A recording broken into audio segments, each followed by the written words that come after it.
Hello guys, कैसे हैं आप सब। आई होप आप सब ठीक होंगे।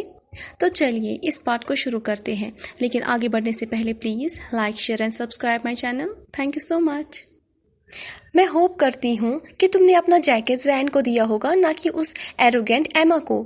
मेरी मॉम ने मुझसे ये कहा तो मैंने खुशी के साथ बीम किया और कहा, ऑफ कोर्स मॉम, मैंने जैन को ही अपनी जैकेट दी है। और पता है, जब हम मूवी देख रहे थे तब मैंने उसका हाथ भी पकड़ा। मेरे पेरेंट्स काफ़ी ज़्यादा खुश हो गए जब उन्होंने ये सुना। मैं काफ़ी ज़्यादा खुश हूँ। खुशी के साथ मैंने अपनी मॉम और डैड को बहुत बार हग किया। फिर मैं अपने रूम अपस्टेयर्स चला गया। जो एल्बम मैंने जैन की बनाई थी, मैंने उसे बाहर निकाला और फिर जैन की पिक्चर्स देखने लगा। जैन की पिक्चर्स देखकर मुझे बहुत ज़्यादा सेटिस्फैक्शन और खुशी हुई और उसके बाद मैं सो गया। अभी एक दिन बाकी है बीच को जाने के लिए। मैं काफ़ी ज़्यादा एक्साइटेड हूँ। इतना एक्साइटेड हूँ कि मैं चिल्ला चिल्ला कर कह सकता हूँ कि मैं कितना खुश हूँ। सिनेमा जाने के अगले दिन मैंने सूरी से कहा, सूरी, क्या मैं जैन का नंबर दे सकता हूँ? क्या तुम प्लीज़ जैन से कहोगी? एक्चुअली ना, मैं ये खुद से कहना भूल गया। सच कहूँ तो मुझ में इतना करेज ही नहीं था कि मैं उसे कहता। तो सूरी ने इमीडिएटली जैन को मैसेज किया और जैन ने एग्री कर दिया। तो मैंने इमीडिएटली जैन को मैसेज किया। जैन और मैं एक ही मैसेज ऐप यूज़ करते हैं। जैन ने कुछ सेकंड बाद ही मुझे मैसेज किया। सच कहूँ तो वो मैसेज था ही नहीं, वो बस एक इमोजी था, थम्स अप का। इमोजी देखने के बाद मुझे ऐसा लगा कि शायद ये ठीक नहीं था, शायद जैन को अच्छा नहीं लगा। तो कुछ मिनट्स के बाद जैन ने मुझे पिक्चर सेंड की जहाँ पर वो काम कर रहा था। उसने लिखा, मैं काफ़ी ज़्यादा थक गया हूँ। इस टाइम मैं कैमरा के पीछे बैठा हुआ हूँ। मैंने उससे पूछा, क्या हुआ? तो उसने जवाब में लिखा, मेरी एजेंसी ने एक मॉडल को रॉन्ग एड्रेस सेंड किया हुआ है। हम सारे काफ़ी ज़्यादा परेशान हो रहे हैं, बिल्कुल पागल इंसानों की तरह। हम लोग उस मॉडल को ढूंढ रहे हैं ताकि हम उसे राइट एड्रेस दे दें। मैंने अपने फिंगर्स को क्रॉस किया। फिर मैंने जैन को मैसेज किया, अनफॉर्चुनेटली मुझे कोई भी एक्सपीरियंस नहीं है फ़ोटोग्राफी एज अ मॉडल की। पता है, हमें काफ़ी ज़्यादा प्रॉमिस किया गया, बार बार प्रॉमिस करते रहते थे, लेकिन अभी तक हमें कोई भी मॉडल अवेलेबल नहीं कराई। जैन ने मेरा मैसेज पढ़ते ही मुझे एक स्माइली फेस सेंड किया जिसमें एक बड़ी सी स्माइल थी और लिखा, वेल, ये काफ़ी अच्छा है कि तुम्हें थोड़ा बहुत मॉडल के बारे में पता है। जब हम बीच पे जाएंगे तो मैं तुम्हारा वेलकम करता हूँ कि तुम अपनी स्किल्स को मुझ पे ट्राई करो और मैं कुछ टिप्स भी तुम्हें दूंगा। जिस टाइम उसका ये मैसेज आया उस वक्त मैं लेक्चर हॉल में बैठा हुआ था और मैं काफ़ी ज़्यादा गिगल कर रहा था जब मैं सोच रहा था कि मैं और जैन बीच पे होंगे एक साथ। बीच पे जैन के साथ फ़ोटो खींचना, ये काफ़ी ऑसम है। सूरी ये बात सुनने के बाद मेरी तरफ स्टेयर कर रही थी। मेरे जो प्रोफेसर है जो मेरी तरफ देख रहे थे, उन्होंने अपना गला गुस्से से साफ किया। उनकी आवाज़ सुनते ही मैंने अपना फ़ोन साइड में रख दिया और फिर प्रोफेसर की तरफ देख रहा था, तब तक जब तक प्रोफेसर ने अपनी नज़रें दूसरी तरफ ना की। और तभी मैंने फिर से फ़ोन उठाया और जैन को टेक्स्ट किया, ये तो सच में ऑसम है, मैं इसका इंतज़ार करूँगा। उसके बाद हम लोग बीच बीच में मैसेज करते रहे। हम लोग एज आ फोटोग्राफर और एज आ मॉडल ही बात कर रहे थे। जैन ने मैसेज किया, मैं सोचता हूँ कि तुम काफ़ी अच्छे मॉडल बन सकते हो, तुम्हारा अपीयरेंस काफ़ी अच्छा है। जैसे ही मेरा मोबाइल वाइब्रेट हुआ और मैंने मैसेज पढ़ा तो मैं बहुत ही ज़्यादा खुश हो गया। मुझे लगता है कि इस दुनिया में सबसे ज़्यादा खुश नसीब मैं ही हूँ। आज दिन भर हम लोगों ने इतनी बार मैसेजेस की कि मैंने आज पहली बार दिन में अपना मोबाइल चार्ज किया। एक बार नहीं, 2 बार। हम लोग सुबह से शाम तक एक दूसरे को मैसेज करते रहे। जैन ने काफ़ी सारे अपने प्रोजेक्ट रिलेटेड पिक्चर्स मुझे सेंड की। मैंने भी अपनी पिक्चर्स जो कि मेरे स्टडी मटेरियल था उसे रिटर्न में दिया। उसने काफ़ी सारी मेरी हेल्प की। आफ्टर ऑल वो भी स्टूडेंट रह चुका है फोटोग्राफी का। समहाउ ये काफ़ी ज़्यादा ग्रेट है। लास्ट डे जब मैं मॉर्निंग में नींद से उठा तो मैंने अपने मोबाइल पे एक नया मैसेज देखा जो कि जैन ने दिया था। उसमें जैन ने गुड मॉर्निंग और नाइस डे मुझे विश किया था। यही नहीं, उसके साथ उसने मुझे एक पिक्चर भी सेंड की थी जिसमें जैन बेड के ऊपर बैठा हुआ है। सच कहूँ तो वो उसी वक्त नींद से जागा हुआ था। नींद उसकी आंखों में ही थी। वो काफ़ी ज़्यादा क्यूट लग रहा था। उसकी पिक्चर्स मैं पूरे दिन भर देख सकता हूँ। सूरी और मैं ऑलरेडी बहुत बार बात कर चुके थे, किसी और चीज़ के बारे में नहीं, बल्कि हमारी वोकेशन के बारे में। कल फ्राइडे है और कल से ही हमारी समर वोकेशंस शुरू होने वाली है। फाइनली हम अब रिलैक्स होंगे और फाइनली अब हम बीच पे जाने वाले हैं। यस्टरडे नून में सूरी और मैं यूनिवर्सिटी के कैफेटेरिया में बैठे हुए थे और अपना लंच एंजॉय कर रहे थे। प्रोफेसर बोरुंडोन आए और उन्होंने हमें 3 घंटे के लेक्चर मोनोटोन वॉइस दे दी। और तभी वहाँ पर एक ह्यूज कमोशन हुआ। काफ़ी सारे स्टूडेंट्स सडनली कोलैप्स हो गए अनकॉन्शियसली। उनका चेहरा टोटली पेल हो गया था और उनकी टंग का जो कलर है वो भी डिसकलर्ड हो गया था। टीचर्स ने इमीडिएटली कैफेटेरिया को क्लोज कर दिया था। बहुत सारे स्टूडेंट्स इससे इफेक्ट हो गए थे और बाकी के स्टूडेंट्स को एक तरफा कर दिया गया था। ये एक तरह से कॉन्टेजियस था। सूरी और मैं काफ़ी ज़्यादा पैनिक हो गए थे। मैं बस एक ही चीज़ सोच रहा था कि मैं जैन को कब देखूंगा, और मैं सोच रहा था कि पिछले 1 हफ्ते से मैं बीच को जाने के लिए इंतज़ार कर रहा था। और क्या होगा अगर सडनली सूरी और मैं दोनों बीमार हो गए तो। हमें लॉक कर दिया गया था। कुछ घंटों के बाद डॉक्टर्स आए। उन्होंने यूनिवर्सिटी में एक बड़ा सा लेक्चर दिया और फिर अनकॉन्शियस स्टूडेंट्स को एग्जामाइन कर दिया और फिर हमें भी एग्जामाइन किया। कुछ सिविल एम्बुलेंसेस भी आई और फिर उसके साथ साथ डिजीज़ कंट्रोल अथॉरिटीज़ भी आई, लेकिन उनके साथ सिर्फ 2 ही डॉक्टर्स आए थे। और उनको देखने के बाद ऐसा लग रहा था कि वो रिटायरमेंट की एज में आ गए हैं। हम सारे स्टूडेंट्स कॉन्स्टेंटली एक दूसरे को चेक कर रहे थे कहीं हमारे चेहरे का रंग पीला तो नहीं पड़ गया, हमारी टंग का कलर डिसकलर तो नहीं हो गया, हमारी बॉडी का टेम्परेचर कैसा है। हम बार बार अपने आप को देख रहे थे कहीं हम वीक तो नहीं हो रहे हैं, कहीं हमें वॉमिटिंग तो नहीं हो रही है। मैंने इस दौरान जैन के साथ कांस्टेंट कांटेक्ट रखा था। जैन भी काफ़ी ज़्यादा परेशान था सूरी और मुझे लेकर। 1 घंटा और 15 मिनट्स के बाद हमें पता चला जो स्टूडेंट्स अनकॉन्शियस हो गए थे वो एक्चुअली सिक नहीं थे। वो किसी थिएटर ग्रुप से बिलोंग करते हैं और वो हमें सरप्राइज़ दे रहे थे अपने special kind of flash mob से। ये बात सुनने के बाद मुझे काफ़ी ज़्यादा गुस्सा आ रहा था। पिछले इतने टाइम से मैं बार बार एक डॉग की तरह अपनी टंग बाहर निकाल के इसका कलर दिखवा रहा था, कहीं मैं बीमार तो नहीं हो गया। मेरी लव स्टोरी अभी शुरू भी नहीं हुई थी। मुझे डर था कहीं ये ख़त्म ना हो जाए। मेरे साथ जो बाकी स्टूडेंट्स थे उन्हें भी काफ़ी ज़्यादा गुस्सा आ रहा था। क्या ये सारे पागल हो गए हैं? हम लोगों ने अपनी टीचर से कहा जो कि वहाँ पर प्रेजेंट थे और 2 डॉक्टर जो कि वहीं पर थे।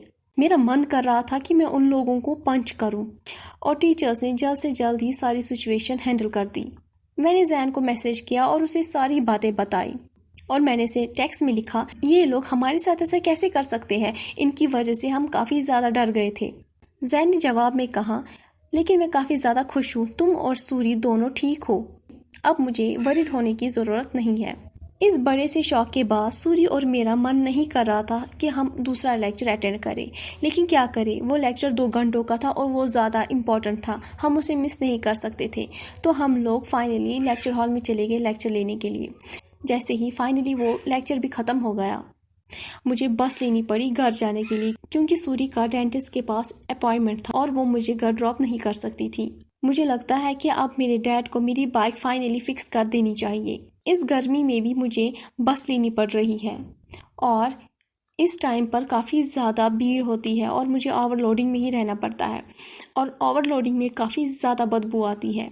जैसे तैसे मैंने बस ली, वहाँ पर कुछ सीटें फ्री थी तो मैंने सोचा मैं जाकर बैठूं और तभी बस के अंदर कुछ और लोग आ गए। उनको देखने के बाद मैं सीट से उठा और उन्हें मैंने सीट दे दी। खड़े रहने के बाद कुछ और लोग भी बस में चढ़े और बस टोटली फुल हो गई। उनकी वजह से बस टोटली फुल हो गई। बस इतनी फुल हो गई थी कि मैं मुश्किल से ही सांस ले पा रहा था। आज फिर से मेरी बदकिस्मती मेरे साथ थी।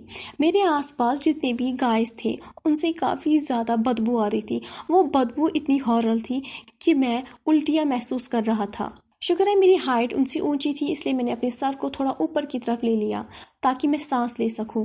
जैसे तैसे करके फाइनली मैं घर पहुंचा। जैसे ही मैंने घर के अंदर एंटर करा, मेरी मॉम आई, उन्होंने मुझे हग कर लिया। हग करने के बाद उन्होंने मुझे सूंघना शुरू कर दिया और चिल्ला चिल्ला कर कहने लगी, व्हाट द हेल, ये वो डैम इट, तुमने लास्ट टाइम कब नहाया था और तुम्हारे ये कपड़े लास्ट टाइम तुमने कब चेंज किए थे? तुमसे इतनी बदबू आ रही है, ऐसा लग रहा है कि मैंने डस्टबिन को गले लगाया हुआ था। तुम जल्दी जाओ और शावर ले लो और प्लीज़ अपने कपड़े इधर दे देना ताकि मैं इन्हें बाहर जाकर जला दूँ। मॉम ये बस, मैं बोलने ही वाला था, तभी मेरी मॉम ने मेरी बर्ड पे किक करी और चिल्ला चिल्ला के कहा, तुम अपने कमरे में जल्दी जाओ और नहा लो, तुमसे काफ़ी ज़्यादा बदबू आ रही है। थैंक गॉड कि जैन यहाँ पर नहीं है, अगर वो तुम्हें सूंघता मैं डेफिनेटली कहती हूँ वो यहाँ से भाग जाता। फ्रस्ट्रेटेड होकर मैं ऊपर अपने कमरे में चला गया और फिर सीधे अपने बाथरूम में चला गया। मैंने 20 मिनट तक शावर ले लिया और फिर वापस आ गया।